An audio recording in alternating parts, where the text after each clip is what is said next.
welcome back to the Spur and Claw podcast, ladies and gentlemen. I am your host, Julian Mazar. Sitting across from me is Jimmy Walsh. Jimmy, how you doing today, bro? Doing great, man. How you doing? Awesome, man. I'm doing awesome. So today we're going to be talking about the Cowboys strictly. We're going to not talk about the Bears because the last podcast we talked about the Bears. We're going to be, me and him, we're big watchers of the draft this year. We really are every year. So we kind of just want to go down that avenue, talk about the expectations for the Dallas Cowboys rookies. Like I said, we followed the draft pretty extensively, so we should have a good amount of opinions about these players, both him and I. So yeah, man, we're going to go over a couple things. We're going to talk about how they did in college, kind of their rookie expectations, and like where we think they'll fit in the long term of the Dallas Cowboys. So yeah, how do you think of the Cowboys draft in general, bro? We watched it together. It was a fun night, man. It was a fun night. Yeah, fun couple nights actually. Yeah, a lot of surprises for sure. Yeah. I think it weigh-ins as a solid class, probably one of the better ones in terms of value. Yeah.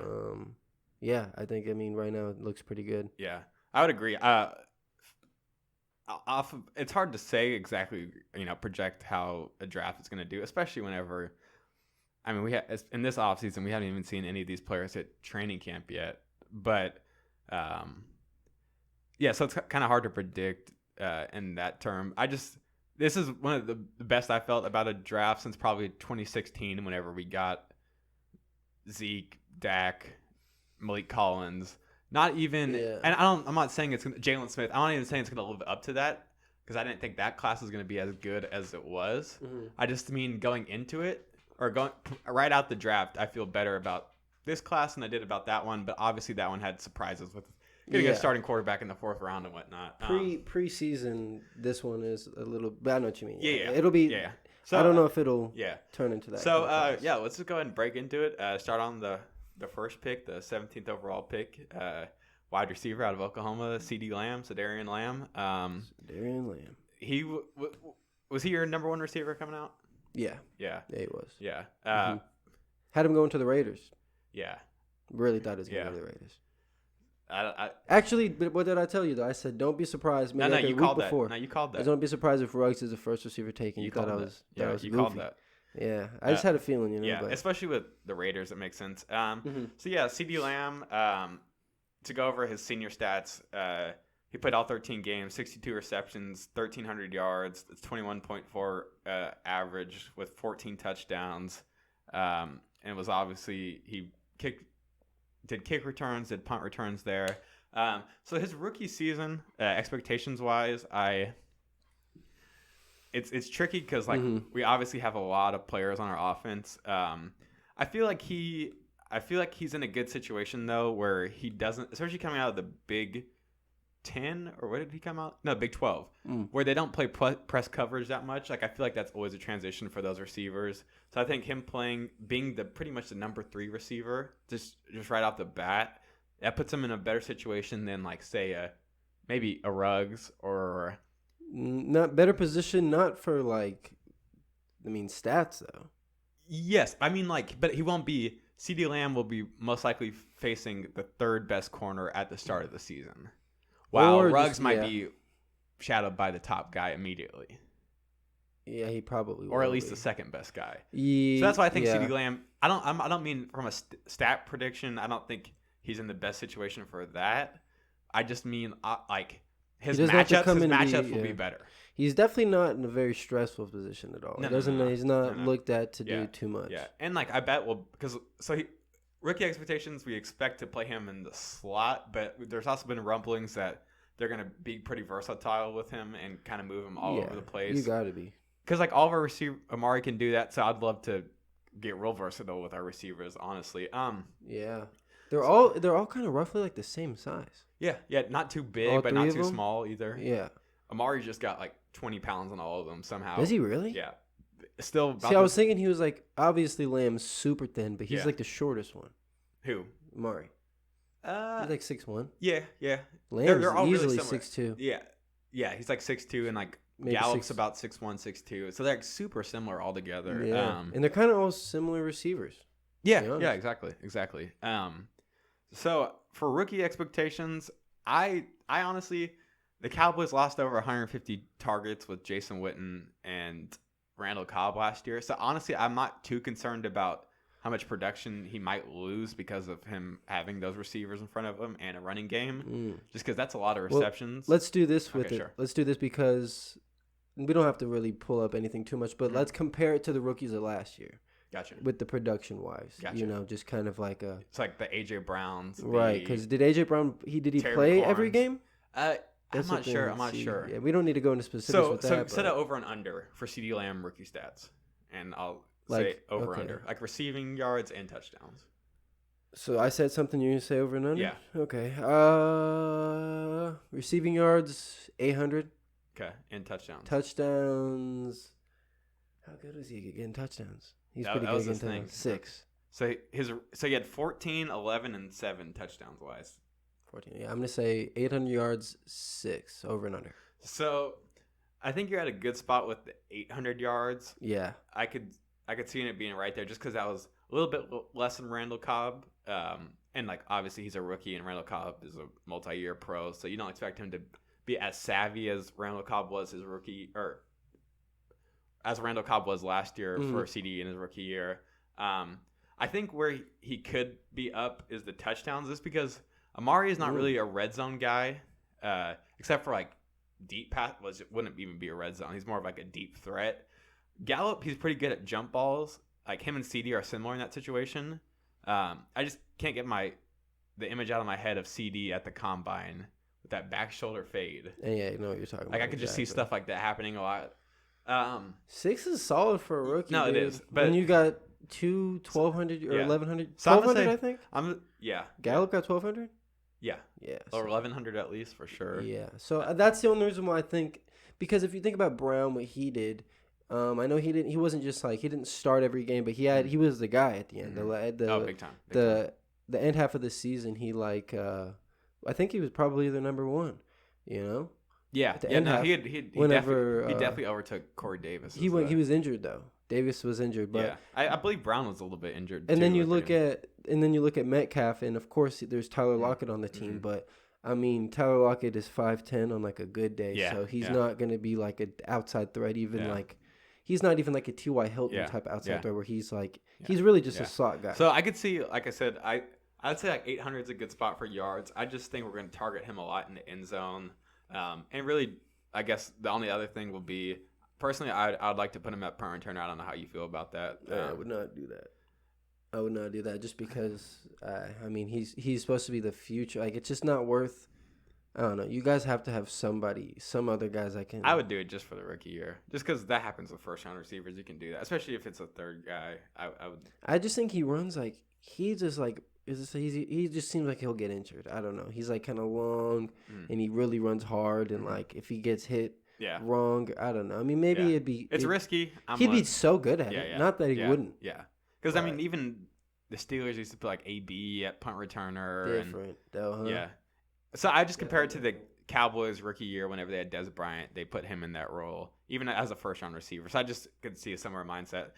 So switching off to the second-round pick. Let me see what overall pick this was. I'm going to say 51. I think it was, 100% right. So cornerback out of Alabama, Trevon Diggs. I felt good about this pick. I was honestly, if a certain scenario played out in the first round, I could have seen the Cowboys picking Diggs. If Chason was gone, if CeeDee Lamb wasn't there, obviously Henderson being gone. I really did not want AJ Terrell, who they were linked to. I'd have easily chosen Diggs over Terrell. Fulton and him were similar to me. I think I had Diggs above Fulton, though. I might even had a player in between the two. Like Jalen Johnson, maybe. Or Gladney, maybe. Yeah, it was Gladney. Yeah, he was up there. So he's gonna be interesting. I think he's gonna get a lot of playing time. I really do. Yeah, he's got to. Yeah. You gotta see what he's about. I like him. He's super raw, man. He's like really raw. He went to Alabama as a receiver at first. How long did it take him to transition? I think he only played corner 2 years.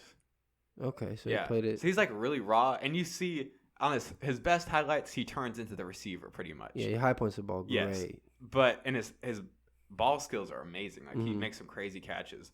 But along with that, the other side of the coin is he understands route concepts, but he will get beat. Like he will get beat just because he will bite for the first move. Imagine, him against the top route runners in the league. Exactly. He's athletic, but he can't rely on that. And the one advantage that he does have in this strange offseason is his brother being a Pro Bowl receiver, and like literally all they've been doing is working together. Is it his brother, Stephon Diggs, or his cousin? No, it's his brother. People are saying both, though, huh?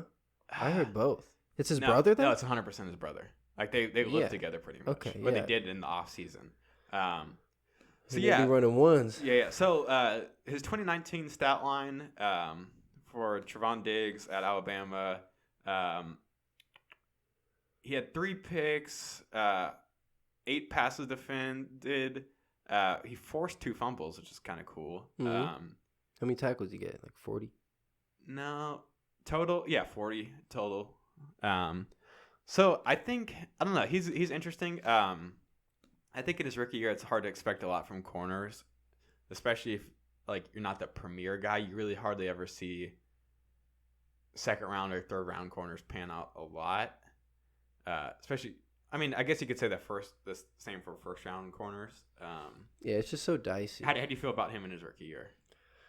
In his rookie year, I could see him playing also at least 80% of the snaps. So exposure is not going to be his problem. He's going to have plenty of playing time. Yeah, I think he'll definitely solidify himself a spot on the outside.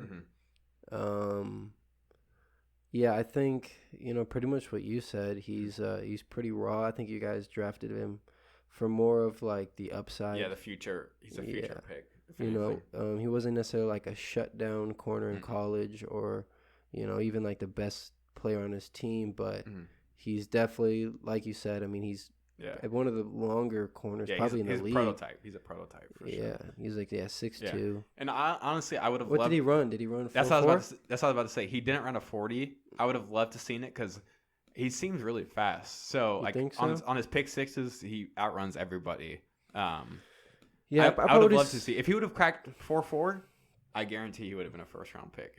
Yeah, I think Jalen Johnson ran like 4.51 or something, and he looks pretty fast. So I'd say he's probably low 4. He's a strider. He's a strider too. So I could see 40 being really good for him. So I think. So I'm gonna set the over under for you. 2 picks, like 40 tackles, similar to that, and 8 passes defended. So his. Literally what he did in college. Exactly. But except for 1 less pick. I think it might be a little heavy. Let's see the interceptions. I think he could get 2 picks. 3 would be pretty solid. Just getting 3 turnovers as a rookie. I'm not saying it doesn't happen, but it's possible, but he could do. And see, stats for corners are so strange because he could be the type that gets 3 picks, but also lets up. Yeah, that's what I'm saying. 8 touchdowns in the year or 10 touchdowns in the year. He's probably I think he'll turn into a pretty solid tackler. I think those are all about right. I think. Yeah. That'd be. I mean, like if the end of season, let's say that's what's on the stat sheet. How would you feel about that? Oh, I'd feel great. Yeah, I feel great. More than anything, I just want a solid guy out there. Just because we lost Byron Jones, and we have a lot of like corners that are almost like the slot prototype with the Anthony Browns. A little bit of undersized corners. Yeah. Like Awuzie is really the only other outside corner, and could almost even play a slot if he needed. So yeah, I think that's more of I think CeeDee Lamb is more of an impact player rookie year. I don't know though. It just depends because, like I said, Diggs is going to get a lot of playing time. It's hard to impact the game as a rookie number 2 corner though. Yeah. So I'd say Lamb is more of the impact guy. But I think Diggs could, if he pans out, that will be a huge pick for us in the next 5 to 7 years of what that means. I think both of those picks are really good value. Yeah. I mean, the fact they both fell that far, I think is. Like I said, I could have seen both those guys going into the first round in a certain scenario. Obviously, CeeDee Lamb. So getting to the third round pick, number 82 overall, defensive tackle out of Oklahoma, Neville Gallimore. This one was a little bit, I think, more of a surprise for you. Not even surprise with who's on the board, but just you. Yeah. weren't more for sure about it. I liked Neville Gallimore. He wasn't my favorite defensive tackle in the class, obviously, and he probably wasn't even. He might not have been top 5 on. That's what I'm gonna say, because of what I didn't like about him pre-draft process is I was hearing a lot of talk of him. Like I heard first round talk, like late first round and like early second round talk, and I did not like him in that range at all.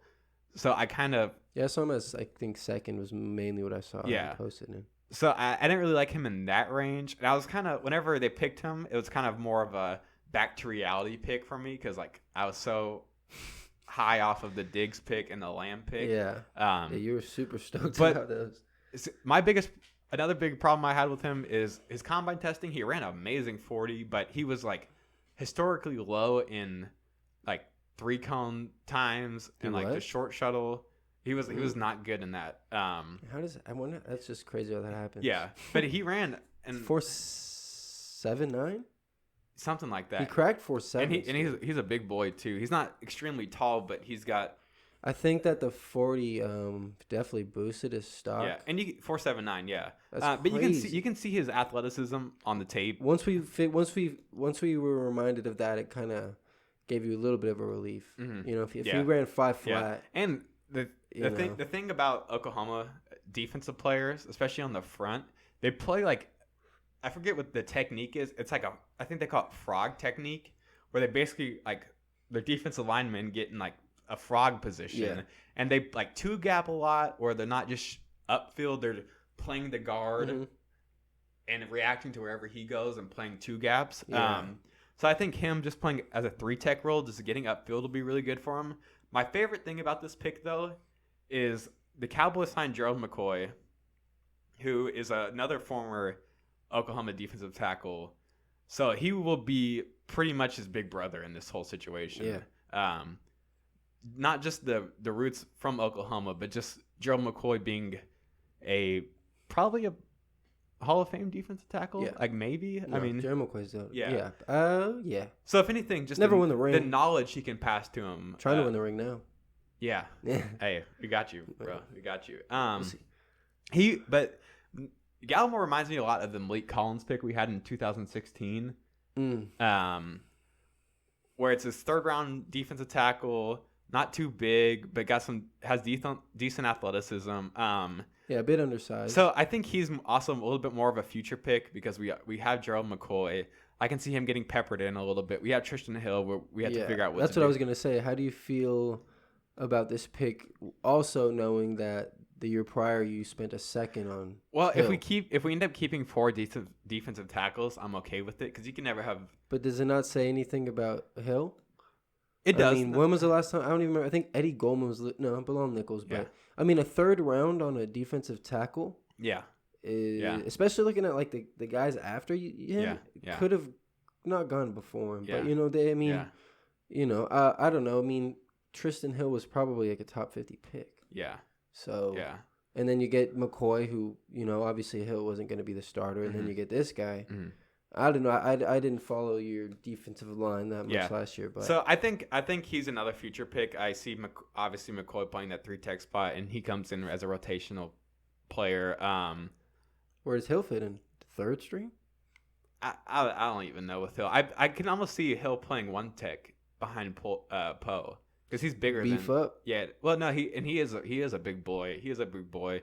So we're about halfway through. So we're gonna go ahead and take a real quick break, and then we'll get into the latter half of the 2020 Dallas Cowboys picks. And so we'll be right back.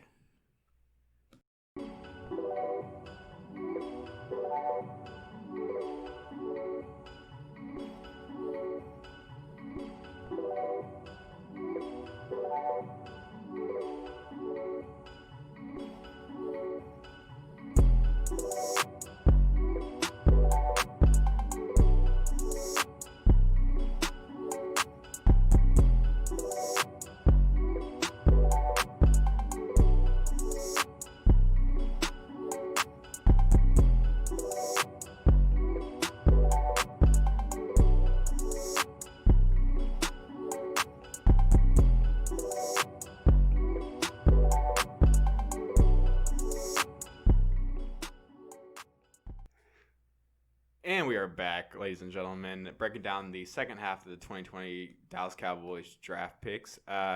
So we left it off. Who was our last player we did? Neville Gallimore. So Little Neville. Right after him, the 123rd pick in the fourth round, we took the cornerback out of Tulsa, Reggie Robinson II. One of a couple guys on the Tulsa defense that got drafted. They actually put out they had a decent defense this year. Mm-hmm. He's a local kid. He's from Cleburne, not too far up the road from where we're at. Just go up 35, about 20 minutes. You'll probably see him working out. Oh, I did not know that. He was I wasn't super familiar with him pre-draft process. I had him ranked. I wasn't super familiar with him, but I heard a lot that he was like a lot of people's like pet cats in the later rounds for corners. Got good ball skills, got good length. He looks like a Cowboys corner, just a real tall, like physical guy. Yeah. Mm-hmm. I don't know what he looks like in his rookie season. That'll be interesting. Just because you have four guys that are above him. I mean, you got on the depth chart. Yeah, you got Diggs, you got Awuzie, you got Lewis, and you got Brown. All of those guys. So he might jump in as like Diggs' immediate backup. Yes, and that's probably the role that works for him is because he is so big that he probably will be the backup for the outside on either spot. Because I imagine Awuzie will man the other side opposite of Diggs, and Brown and Lewis they'll settle themselves in the slot. But like I said, I see Diggs playing a lot. I could see maybe Robinson beating out Awuzie, who is our. Wow. Bold prediction by Julian Mozart. Yeah, maybe not this year. I could see it maybe halfway through the year. You're not too high on Awuzie, huh?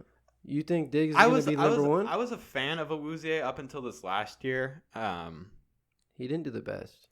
No, and like he's always been the type where he's in position, but he has terrible ball skills. He never turns around to the ball, so he can be in the best position ever, but the receiver's going to catch it because he never contests the ball at all.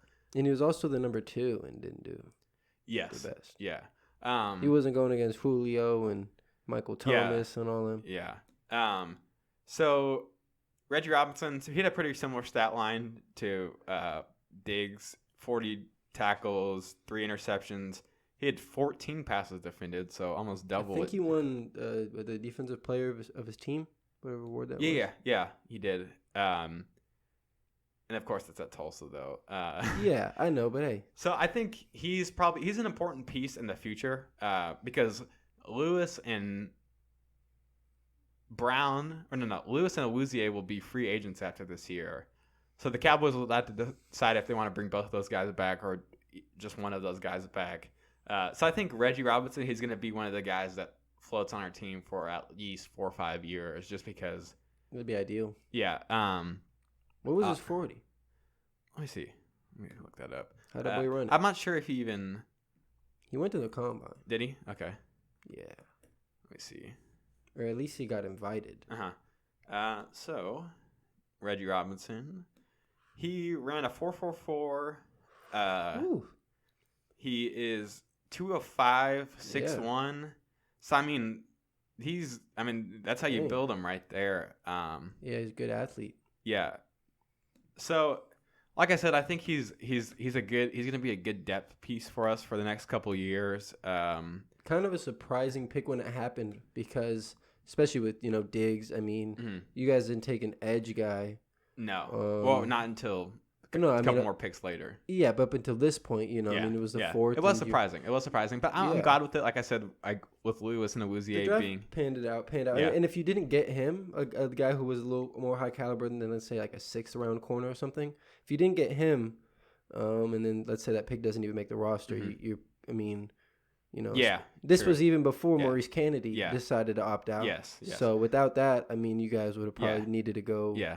Hit the scraps of the free agency. So this was smart. Yeah, exactly. And like you always want to, I kind of hate picking from the free agent corner group because it's always like the same names every year that gets recycled through. Me myself, I'd much rather just draft a guy and restart with someone new, good or bad. Ryan Pace just likes to get former first round picks. Yeah, which isn't bad because like you get a baseline immediately. It's smart. If they didn't pan out to try and give him a new environment. And like we did a little bit more of that this year with like signing obviously Kennedy, he opted out, but like the Darryl Worleys of the world. Yeah, Dontari Poe. Yeah. So another 4th round pick who we traded up for, we traded our 5th round pick last year and a 2021 5th round pick to move up in the 4th round to 146. That was the Eagle spot originally.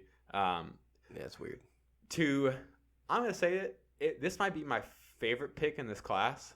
No, it's not. Let's be real. Okay. It might be my favorite. The first round doesn't count, right? Yeah. It might be my favorite value pick in this class. And I'll explain why. So I would say so. We drafted center Tyler Biadasz out of Wisconsin. Great pronunciation. Biadasz. Well, I could just say Tyler Badass. That works. That's his nickname. That's funny. So typical Wisconsin lineman right here. Yeah. Big boy in the middle. Yes. Technically, if you ask Cornhusker fans who's the greatest center of all time in Wisconsin, they're not going to answer Travis Frederick. They're going to answer Tyler Biadasz. Are you sure? If we're talking strictly college career. Well, you told me that they did like an all-time team, right? Yeah. What was that about? I think so. Like an all-time team list of just the best players in Nebraska history. And he was. Yeah. So Tyler Biadasz, like I said, he's picked 146 overall. He in 2018 he won the Remington Award, which is the award given to the best college center. Yeah, that's big. He won it in 2018. Then he ended up having like a late injury. He won it in 18 as well? No, he won in 18. Oh, only. Strictly. And then his 19th season, he was coming off of shoulder surgery. He didn't perform quite as good as he did, obviously, the year that he won Best College Center. Mm-hmm. So that marked him down a good amount. But it's not that his tape was bad last year. It just wasn't the best center in college football tape. Do you know who won the award last year? I would have to guess it was probably Cesar Ruiz. Yes, it was probably him, or maybe Cushenberry. I have no clue. I can't remember exactly. Yeah, it might be somebody who didn't come out. The reason why I love this pick, he's got work to do in pass protection, like most rookie linemen do. But where I think he can immediately impact, and this is barring him being a starter, which I'm not sure if he's going to be a starter right away. Mm-hmm. But I think he is amazing in the run game. Really paved Jonathan Taylor huge holes that let Jonathan Taylor be, I think he had the most yards in college football last year. And obviously, Jonathan Taylor is a good running back. But his technique, his pulling, that's great. He's great at impact blocking while he's pulling, going to the second wave of defenders. Like I said, he's going to struggle in pass protection just because he's a rookie. Do you see him claiming a starting role? You got guys like Joe Looney ahead of Connor McGovern, who was a third-round pick last year. There's even been talk about Connor Williams maybe sliding there, but I see Connor Williams more as a left guard, just penciled in. I don't know too much about Joe Looney, but from what I've seen, he seemed like he did pretty solid. Yeah. So to lay a little context for Joe Looney, last year Travis Frederick came back from the disease he had. Wasn't quite the same Travis Frederick as we expected. But the year prior, whenever he was out, Joe Looney played all 16 games in this spot. He's serviceable. I was surprised with how good he was the year that he had to fill in, especially after short notice, because I think Frederick retired after training camp. Like he retired in July or August, and some Jason Witten type stuff. Yeah, but not quite as bad. Not quite as bad. Yeah, I think Joe Looney will come in probably week 1, just because he didn't really. Yeah, he's already played. It's his spot. I think he's played at least 30 NFL football games. I think it's his spot to beat. I think Connor McGovern is a pretty interesting one. Like it is. You said third. I thought him and Hill were solid picks last year, and it's looking like they might be on the more outside. The best pick we had in 2019 or 2019 without a doubt was Tony Pollard, which is without a doubt that was a surprise. Yeah, but hey, nothing wrong with depth being mid-round picks. And that's the thing. We have a pipeline of offensive linemen. It seems like even with losing a Hall of Fame center in Frederick, we have a third round guy we could go in. Biotis being a 4th-round guy, but also you're in an actually good position. Yeah. So just hope someone sticks. Yeah. So I think he could be. I really think next year he's going to be the full-time starter. And I think he'll get it eventually. I just don't, week 1 is he's got a lot to beat. But I could see him being. Obviously, I don't think he's going to. He has lofty expectations filling in for Travis Frederick, being a former Wisconsin center. I doubt he'll ever be as good as Frederick was. But even if you just get like a.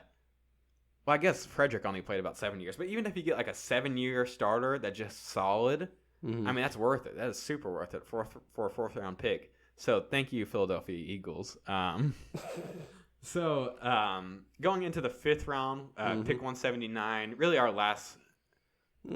Well, we have another player, but. Yeah.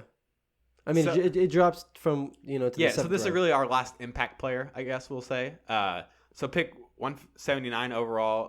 We chose defensive end, edge out of Utah, Bradley and Nye. This dude was, he was a stat machine. He was in college. productive. I mean, he was just good. Yeah. He got ducked a lot for. I think he had a pretty slow 40. I think it was like 4.8 plus. It was a 4.9 something. Yeah, I could run that. Yeah. Yes. Literally. But his 3-cone was pretty good, so that's really important. And it's not like you just got to improve on that a little bit. Yeah, exactly. And you never truly ask a edge to be running 40 yards down the field very often. Obviously, you want hustle plays like that down the field, but you can't expect too much in that. So just looking at his stat line, just all throughout college, he was so consistent. As a true sophomore, he had 7 sacks with 10 tackles for loss. 2018, he had 8 sacks with 14 tackles for loss. And this last year, he had 13 sacks with 14 tackles for loss. Yeah. So you love to see it. You can know that in college, he was not just a 1-year wonder in college. Right. He was consistent. And I think the best thing about Bradley as an eye is his technique is already really good. Mm-hmm. He's not an athlete like a lot of these guys are these days. He's not very big. He's decent size. He's probably like 6'2". I mean, he's not. You're right. He's not super big. But he wins with technique, and that is the most important thing. He plays explosive. Yeah. And he's got a really good motor to him. He's kind of a dog in that way too. Yeah, I think if he did go into the combine and was one of those like combine warriors, he probably would have gone like second round. Mm-hmm. If he ran like a 4.6 and put up like 25 on the bench, he might have gone even first round. Yeah. It was a weird edge class this year in the first round, so I could see that turning out a certain way. Yeah, that's I just think that's why he went all the way to the 5th. Yeah. So I like him. I think he's also in an interesting role because he was really, besides Aldon Smith, he was the only other new defensive end edge guy that we brought in, and we lost Robert Quinn. So I think he could actually get a decent amount of playing time for a 5th round pick. Yeah, I think he could, if he plays well, he could even maybe be a starter eventually. That would be. I'm not even going to consider Aldon Smith in like. Take out Smith for now. Uh-huh. He's got Tyrone Crawford, who at this point he's probably not as twitchy and fast. He's probably better at the inside at this point. I know he's played both. Yeah, he's been solid for you guys as that kind of just like a consistent backup, and he's started. Yeah, and then you got like Dorrance Armstrong, who if he hasn't lived up to the expectations. He's just kind of a role player, which is fine right now. So if Bradley and I comes in and he plays well. That position is pretty open. Yeah, it's wide open. Yeah, throw Smith in there, of course. He's not. He's gonna play. Do you see Anai as more of a? And obviously, with the NFL nowadays, it's pretty interchangeable. But do you see him more as that left defensive end or a right defensive end? Probably as a right end. Just strictly pin your ears back and start rushing the passer. Yeah, until he gets some little size. Yeah. I just think he's more of a pass. Yeah. I guess tackles for loss. Yeah. And I hope this year that the Cowboys staff plays a more versatile front because it's always been D-Law strictly on the left side. I'd love to see D-Law rush off the right side. Yeah, we even moved Mac around. Yeah, big time. So yeah, I think he could have a solid impact his rookie year just in terms of just playing. I bet he'll get at least 35% of the snaps, 40% of the snaps. Yeah, that'd be like total season snaps, which would be really impressive. So the last pick, 7th round, 231 overall, quarterback out of James Madison, Ben DiNucci. Took my guy. The DiNucci guy. Yeah. So a funny link between the Cowboys and the Bears. You were telling me that, what was it, that the Bears had they were going to prioritize him as a free agent. Yeah, I think Nagy was into getting him. Yeah, as an undrafted guy, bringing him in. Yeah, that didn't happen. Yeah, so I guess Cowboys got word of that and they decided to draft him.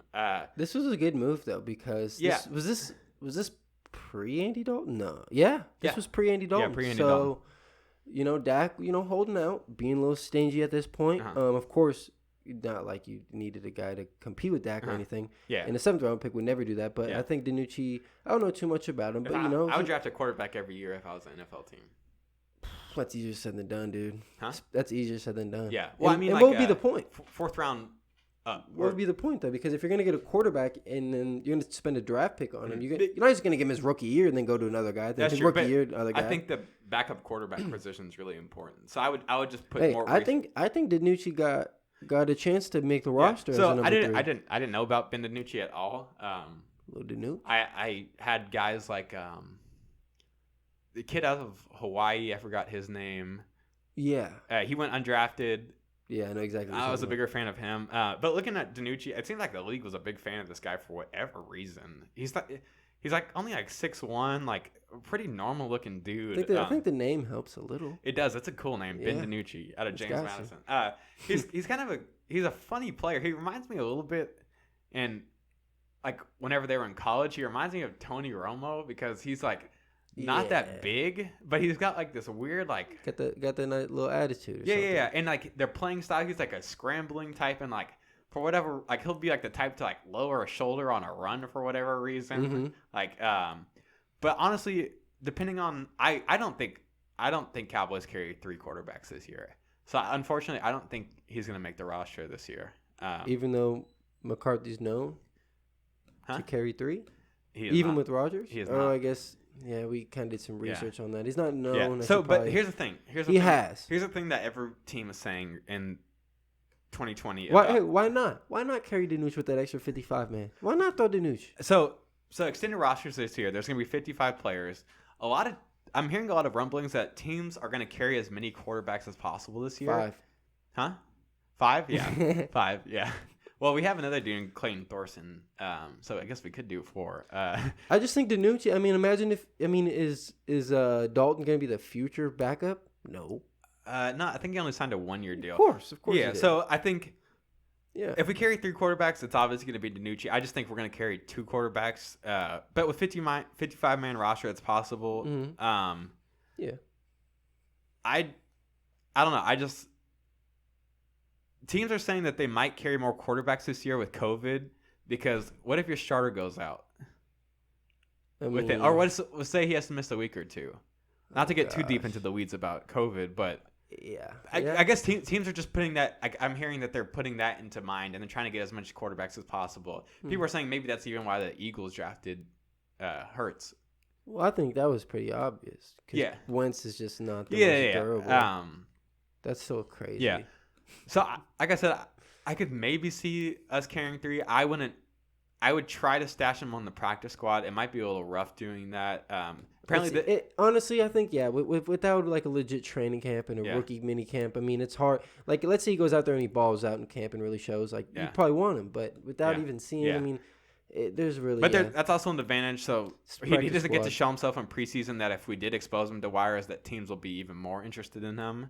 I think maybe teams are probably wanting to go with their own guys right now just because they're already in the building and whatnot. Yeah, so I could see him maybe being our backup next year, which I still think that'd be kind of lofty expectations. If he makes the team this year, it's more possible, of course. So I think, like in my opinion, like I said, I think the Cowboys will only carry 2. Dak and Dalton, I think that's plenty serviceable in that aspect. So we had like 15 undrafted rookies. I'm not going to get into really any of them except for one guy, just because it's necessary. The Cowboys, they are our fullback Jameis Olawale,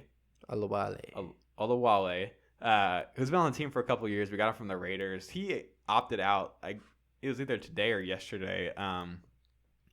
So we're in the need of a fullback. There's this kid and wow, his name's even more complicated. Give me a second. Siwo Olanalua. There you go. Siwo Olanalua. That's probably butchered that name. So we picked up 2 running backs out of TCU. He's like a fullback running back. He's the other one that went to TCU, but he's more of the fullback one. I don't know what we're gonna do at the position because like I don't expect even him to make the team.